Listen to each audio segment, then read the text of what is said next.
Dobbiamo andare a suonare a Sant'Antonio. Quanto magazzino fino a qua? 20 metri lungo. E sono andati di questo quasi il po' di testa.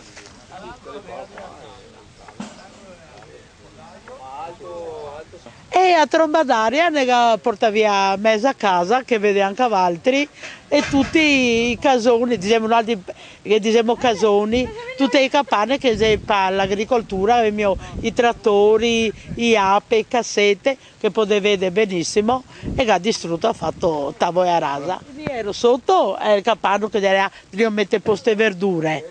Quando ho visto, perché ne è arrivata da qui proprio, e che qua è stata filmata proprio, e se può dire in bocca proprio così. Era mia mamma dentro che aveva 85 anni, io ho detto mamma vieni dentro se saremmo subito in casa, perché c'è una tromba d'aria e siamo arrivati subito in casa, è proprio arrivata, e ha spaccato contro finestra, l'ha intorcigliata così, che è prima qua che vede, no qua no, a destra, e siamo 5-6 minuti quando siamo venuti fuori, abbiamo visto tutto il disastro.